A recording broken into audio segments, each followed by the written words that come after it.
eu acho que é fundamental registrar uma questão que não está relacionada diretamente ao tema. Eu me lembro que no dia em que houve a divulgação da primeira nota de sugestão da área técnica da Anvisa, de retirada dos produtos e depois a posição da CATEM, nós, por muitos momentos, ouvimos dizer que a Anvisa estava fazendo todo esse processo para fazer uma cena e que, de fato, a decisão já estava tomada e que a agência tinha uma postura irresponsável e desrespeitosa com os cidadãos, com as pessoas que precisam tratar a obesidade, com os profissionais que lidam com esse grave problema de saúde. E eu acho que a discussão até agora, aqui nessa reunião, é um sinalizador muito claro de que se esse sentimento existe por algum motivo, nós temos uma grande tarefa de fazer com que ele fique mais justo com a realidade daquilo que acontece na Anvisa. E as reuniões de diretoria colegiada abertas ao público, elas têm esse papel e acho importante salientar a riqueza e a importância desse momento para o Sistema Nacional de Vigilância Sanitária no Brasil.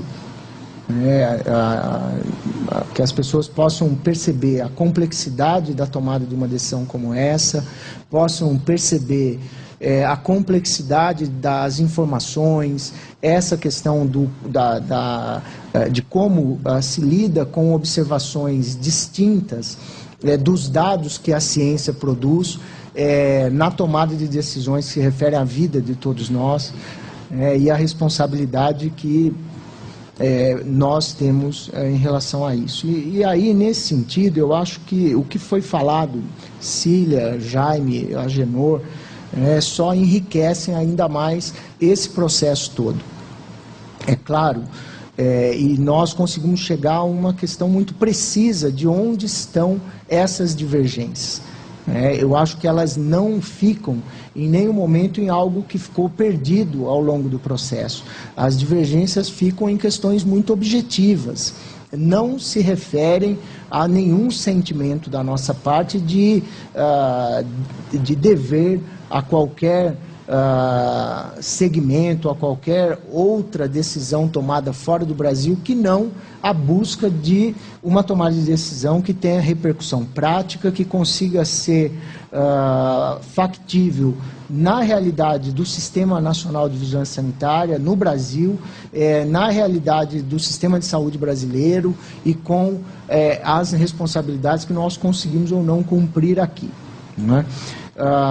Então, quando se coloca essa dúvida sobre o que fazer com a sibutramina, nós temos explicitadas as bases da divergência. Eu acho que é importante colocarmos aqui, talvez elas tenham ficado um pouco perdidas na leitura do texto que eu fiz, né?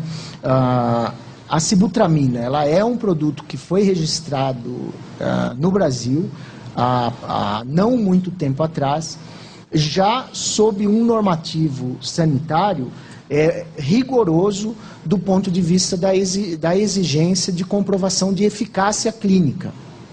E, nesse sentido, eu entendo que o que o Dr. Agenor coloca, de que não há nenhum dado de que sustente a eficácia do ponto de vista do desfecho clínico em relação à morbidade e obesidade. E, de fato, não há nem para a sibutramina e nem para nenhum outro produto para tratamento da obesidade que está registrado no Brasil e creio que ao redor do mundo não foram ainda possíveis de serem desenhados estudos clínicos que possam trazer à tona dados de eficácia em relação ao desfecho clínico sobre a morbidade, obesidade, né? Isso é verdade. Não é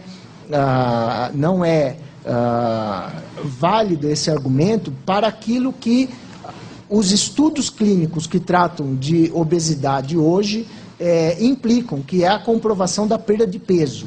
Nesse sentido, os dados que foram apresentados à Anvisa no ato do registro da sibutramina são consistentes. Então, nós temos dados, a GGMed aportou isso em todos os momentos nos seus relatórios e manifestações no processo. Os produtos à base de sibutramina no Brasil foram registrados a partir da apresentação de estudos clínicos que comprovam a eficácia no quesito perda de peso. É verdade, sim, que nós não temos nem para a sibutramina nem para nenhum outro produto estudos desenhados com o objetivo de comprovação da eficácia quanto ao desfecho clínico em relação à morbidade, que significa dizer que o medicamento ele é capaz, em todas as circunstâncias, de, além de diminuir o peso, diminuir todos os riscos que são associados à morbidade e obesidade.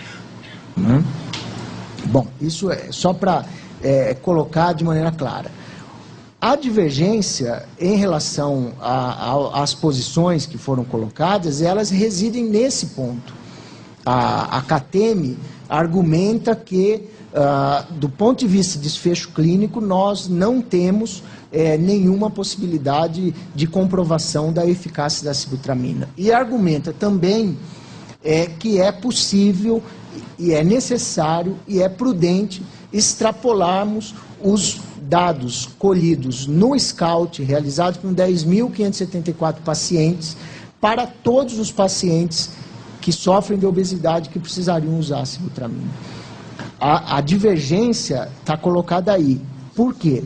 As equipes da Anvisa, com base nesse dado de eficácia de sibutramina em relação à perda de peso, e com base no fato de que o estudo SCOUT utilizou grupos de pacientes que não abrangem todos os pacientes que poderiam ser eleitos para utilizar a sibutramina, em alguns casos, inclusive, pacientes para os quais o uso da sibutramina estaria contraindicado, que nós não poderíamos simplesmente e naturalmente, de pronto, extrapolarmos esses dados para os demais pacientes. Então, o que se propôs, tentando, de fato, manejar essa complicada situação, porque é bem verdade que nem sempre a ciência responde todas as nossas questões. É bem verdade que nem tudo ainda foi estudado. É bem verdade que, por vezes, a ciência gera mais dúvida do que respostas, né? E é bem verdade que aqui nós temos uma situação onde, em relação à eficácia clínica da sibutramina para o desfecho clínico em relação à morbidade e a extrapolação dos dados do SCOUT para outros pacientes que poderiam se beneficiar do uso da sibutramina, não estão definitivamente respondidas pela ciência. E aí vem a proposição da área técnica, que eu acatei no meu voto, de um plano que permitiria manter o produto no mercado sob vigilância rigorosa, buscando permitir que o Estado, que médicos e pacientes possam conviver e utilizar nas condições restritas àqueles casos cujos dados não condenam definitivamente o uso da sibutramina, que ele possa ser usado. E o plano prevê, entre outras coisas que estão aí colocadas na proposta CRDC, que as indústrias que detêm registro de sibutramina têm 60 dias de prazo para apresentação, nos termos da Resolução 4 de 2009, um plano de minimização de risco que implica em atividades de farmacovigilância ativa, envolvimento dos médicos prescritores, dos farmacêuticos dispensadores, num processo de observação objetiva, de registro e de notificação de reações adversas e resultados obtidos nesses tratamentos. A RDC prevê ainda o estabelecimento de responsabilidade às farmácias na captação, no registro e notificação dessas informações. A resolução prevê também o estabelecimento do que se chama aqui de um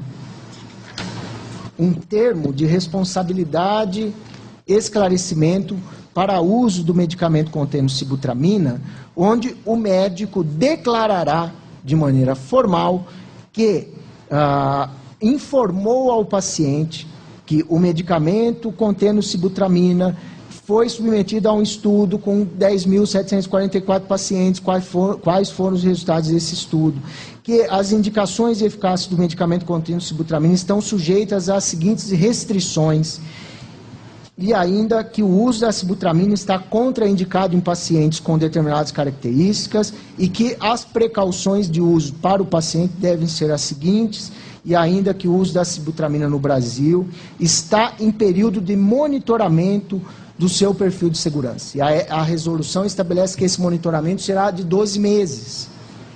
Né? E ainda estabelece aqui que o médico deve indicar para o paciente dados onde ele possa ser encontrado a qualquer momento para que o paciente possa reportar a ele qualquer situação inesperada em relação ao uso do produto. Esse termo preenchido pelo médico, pelo paciente e pelo profissional responsável pela manipulação eventual ou dispensação. Né? Então, apenas para pontuar com o devido cuidado, que de fato o Agenor tem razão em relação à questão do desfecho clínico da morbidade, né, e essa é uma questão importante, e que de fato essa situação, o fato de terem sido apresentados estudos de eficácia clínica para perda de peso, e o fato de que nós poderemos estabelecer um plano e um programa de monitoramento da Anvisa, dos profissionais de saúde, do Sistema Nacional de Vigilância Sanitária sobre o uso de medicamentos, pode permitir a sua utilização nesses casos restritos por mais um período, dentro do qual nós poderíamos avaliar e tomarmos uma decisão de maneira segura, com base nesses dados em relação à possibilidade de uso dessas substâncias nessas circunstâncias que nós estaríamos estabelecendo aqui. Então, apenas para complementar as informações que eu prestei anteriormente, Maria Cecília. Agora, eu queria pedir a Cecília para eu fazer uma consideração antes, que eu acho que 2 pontos não foram ainda destacados com a devida... Pois não, né? Eu entendi pela fala de todos vocês que a questão da RDC vai ser discutida na sequência, né? Quer dizer, dependendo da decisão, a RDC vai ter que ser reformulada. Até porque o Barbano, quando fala de alguns pontos da RDC, pode ser naquilo mesmo, mas pode também mudar. Eu entendi que todos disseram, né? Que vamos discutir a forma, você falou da forma, o Jaime falou das adequações, etc, etc. Eu acho que tem algumas questões que estão bem claras para todos, né? Tanto para a Anvisa, como para a sociedade médica, como para institutos, quer dizer, academia, área técnica, etc. Mas outros pontos que estão em algum momento, na minha avaliação, sendo usado com um pouco mais de carga num ou no outro sentido. Se é verdade, o estudo Scout, que foi feito por mais de 3 anos, envolvendo mais de 10 mil pacientes, originou uma decisão por parte das agências europeia e americana de solicitar a retirada voluntária da própria empresa, né, fazer a retirada do produto, e o que foi atendido pela própria empresa. Nós sabemos que há interesses, né, em todas as questões, há interesses econômicos, há interesses sociais, e que eu sinto que nesse processo estamos tentando respeitar e avaliar com serenidade, com conhecimento, todos os aspectos. Eu queria elogiar todas as etapas, participei de várias discussões, participei de audiência pública e ouvimos todos. Eu tive a oportunidade de, numa audiência pública, dizer que não era porque uma coisa é definida de um jeito nos Estados Unidos ou na Europa que o Brasil é obrigado a seguir. Mas o inverso também não pode ser utilizado como uma verdade. Não é porque lá é adotada determinada medida que nós não possamos seguir. O que está em jogo não é acompanhar ou não acompanhar essas agências internacionais. São as evidências sobre as quais nós vamos fundamentar a nossa decisão, que eu acho que o Agenor, né, foi muito conciso, muito contundente nessa análise. Na avaliação, e principalmente do painel técnico, na fala com o FDA, eu vi que um dos pontos está colocado: é possível extrapolar o resultado do que foi feito com pacientes obesos, com história pregressa, né, de cardiopatias. É possível extrapolar para esses riscos para pacientes que não tinham as mesmas condições clínicas? Alguns acham, a CATEM acha que é possível extrapolar, a FDA acha que não é possível extrapolar. Então, eu acho que a gente tem aí uma lacuna de conhecimento, uma lacuna de consenso, né? Não há uma divergência.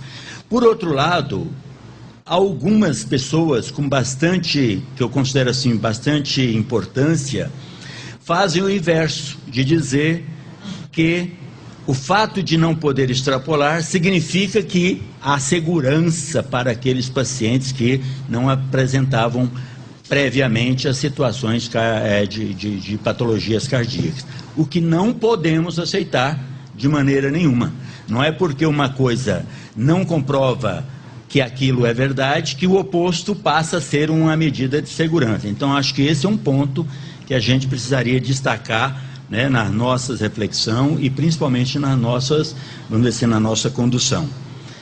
Eu não tenho, nesse momento, nenhuma dúvida da importância que esse tema tem para a sociedade brasileira, do ponto de vista sanitário, do ponto de vista econômico, do ponto de vista da sociedade, mas fundamentalmente do ponto de vista do papel regulador da Agência Nacional de Vigilância Sanitária. Nós estamos cada vez mais adquirindo respeitabilidade junto a todos os setores da sociedade, aos demais órgãos de governo, pela serenidade, pela ponderação e pelo equilíbrio com o qual a gente tem tratado todas as questões, mas também pela firmeza que nós temos adotado, decisões às vezes difíceis, né, para agradar determinados setores, mas com toda a legitimidade do conhecimento, a legitimidade da transparência, da oportunidade do debate e assim por diante. Então, eu creio que em qualquer das decisões que encaminhemos aqui, é preciso a gente estar atento, né, ao que essa agência representa para o sistema de saúde brasileiro, ao que a gente representa para o próprio fortalecimento do papel regulador do Estado, que ainda, na minha avaliação, é um processo que está em construção no nosso Brasil. Maria Cecília. Aos colegas diretores, presidente, seria muito fácil para mim expressar meu voto que eu considero ideal, que seria definitivamente excluir a sibutramina, porque o senhor tem a prerrogativa de fazer o voto do desempate, isso ficaria posto com muita facilidade, mas não vou fazer isso. Apesar de externar claramente que eu gostaria muitíssimo de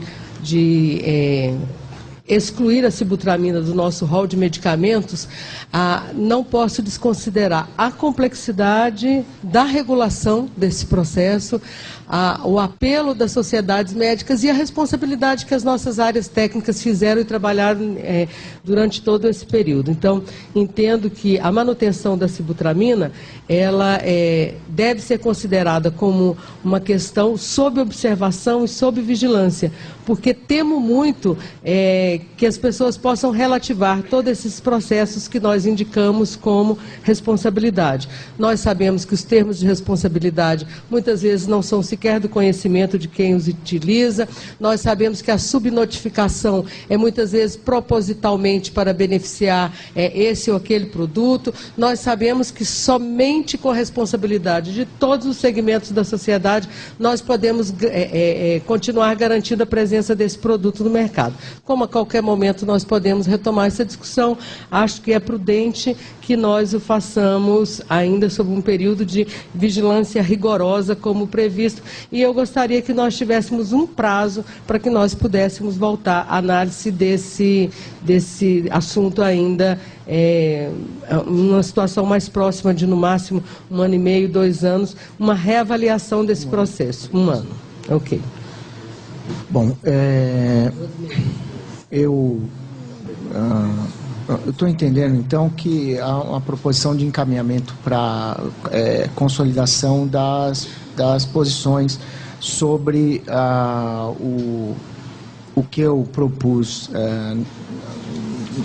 no relatório, na etapa de voto. Eu poderia aqui, então, colocar de maneira objetiva a primeira proposição, que é a proibição da manipulação magistral e da produção industrial com consequente cancelamento dos registros válidos e impedimento de novos registros junto à Anvisa de medicamentos contendo as substâncias anfepramona, fempreporex e mazindol. Maria Cecília. De acordo com o relator. Jaime. De acordo com o relator, só ressaltando que eu gostaria de acrescentar a esse enunciado nos termos da resolução da diretoria colegiada, porque eu tenho considerações a fazer em relação a ela. Perfeito. Genô. De acordo com o relator. Bom, passamos então à análise do item 2, já esclarecendo que esse adendo que o Jaime colocou vale tanto para o 1 quanto para o 2, né? Pressupõe aqui a publicação da resolução, independentemente das decisões e do resultado. Eu, então, submeto à votação a proposição de manutenção dos registros, bem como da possibilidade de concessão de novos registros da manipulação magistral de medicamentos contendo sibutramina, sob medidas de controle sanitário mais abrangentes, nos termos da resolução a ser discutida ainda nessa reunião. Maria Cecília. Voto com o relator. Acompanho o relator. Eu voto contra o relator. Então, por maioria, por unanimidade o primeiro e por maioria esse segundo item, nós temos então a manutenção dos registros e a possibilidade de concessão de novos registros da sibutramina. Passamos então à discussão da resolução de diretoria colegiada. Os diretores receberam a... Não, presidente, por gentileza, não há nenhuma sustentação oral. Não há nenhuma. Os diretores receberam a minuta da resolução. Creio que todos tiveram a oportunidade de ler e fazer as suas considerações. Eu vou abrir já a discussão e creio que nós poderemos fazer primeiro uma abordagem mais geral e depois fazer destaques em itens que porventura os diretores queiram discutir ou fazer algum esclarecimento. Na medida em que não houver nenhuma manifestação geral, nós podemos já partir diretamente para os destaques. O Jaime fez algumas observações que eu acharia que valia a pena a gente que ele apresentasse, tá certo, até para a gente dar uma rediscutida, né? Do ponto de vista da resolução, em função do que foi deliberado pela diretoria colegiada, eu acho que não tem nada que acrescentar nem retirar. Eu acho que só com essas observações que você colocou aqui. Bom, todos têm as considerações do Jaime. Foram as únicas que nós recebemos também no gabinete da presidência. Não sei se exato. Não sei se a Maria Cecília tinha alguma outra ressalva. Nós podemos passar para a discussão dessas considerações do Jaime. Né? A primeira questão que ele colocou no parágrafo 1º do artigo 1º, né? Quando o Jaime levanta aqui a dúvida que se o que se estabelece aqui, que na verdade são consideradas substâncias psicotrópicas, todas aquelas constantes na lista B2, de fato essa lista foi criada em 98 pela portaria 344 com esse objetivo.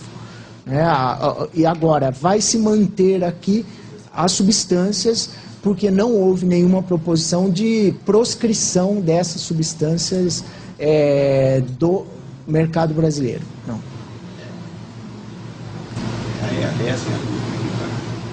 Então, acho que aí é melhor esclarecer. Olha, não há uma proposição de que essas substâncias que estão sendo proibidas no momento para uso na fabricação de medicamentos estejam proscritas. O que significa dizer que é possível que qualquer interessado possa requerer junto à Anvisa, desde que apresente os estudos clínicos que comprovem eficácia e segurança, para a finalidade que desejarem para a utilização. Essa é uma questão importante. Nós discutimos, inclusive com os órgãos de controle de entorpecentes, que nós não tínhamos intenção de criminalizar o porte dessas substâncias, que não é esse o objeto dessa discussão. O objeto dessa discussão é a questão do uso como inibidores de apetite, né? E que nós trataríamos dessa questão sanitária do uso como inibidores de apetite, não proporíamos a proscrição dessas substâncias do território brasileiro. É esse o encaminhamento da discussão. Por isso elas acabam permanecendo na lista B2 da portaria 344, com os incrementos de controle que estão previstos nesses primeiros artigos da resolução. Jaime. Tá. Essa questão a respeito da não proscrição das 3 substâncias, ela está presente no artigo 3º dessa proposta, né, que tem inclusive uma observação. Não sei se os senhores querem já tratar disso agora ou se tratamos quando chegarmos no artigo 3º. Não, acho que pode, porque o assunto está relacionado. O tema das suas dúvidas são basicamente relacionados a essa questão. Mas é que acontece que para o parágrafo 1º tem mais coisas ainda. Porque, por exemplo, o que nós estamos fazendo com essa resolução é aumentando, a proposta foi aumentar o controle em relação à sibutramina, certo? Inclusive com essas medidas adicionais em relação ao que hoje está previsto para medidas de controle da lista B2. Só que na lista B2 nós temos 8 substâncias. Sim. Tá? Nós temos a sibutramina, uma delas, temos a anfepramona, temos o femproporex e o mazindol, mas também temos a minorex, temos fendimetrazina, temos fentermina e temos mefenorex. Sim. São todas substâncias anorexígenas. E para essas substâncias empregaríamos as mesmas medidas de controle. Aquelas que tiverem permissão para comercialização ficariam objetos do controle dessa lista B2. A lista B2 é uma lista específica para produtos emagrecedores, inibidores de apetite. Vai se nivelar o controle dessas substâncias com o controle da sibutramina. É isso. É isso. Essa é a proposta. A sibutramina já está na lista B2 atualmente. Já está. O que está sendo feito aqui é reafirmar e melhorar aquilo que está previsto lá atrás na portaria 344. Para a sibutramina e para as demais. Qualquer outra substância que venha a ser incluída nesse grupo. Pelo que está escrito aí, não, pela só sibutramina, as outras continuarão como estão. Pelo menos é o que está escrito. O texto da resolução, eu leio o texto da resolução da seguinte forma: todas as substâncias que estão na lista B2 ficam sujeitas às normas de prescrição e dispensação previstas nessa resolução. Convido a Maria Eugênia Cury a prestar os devidos esclarecimentos.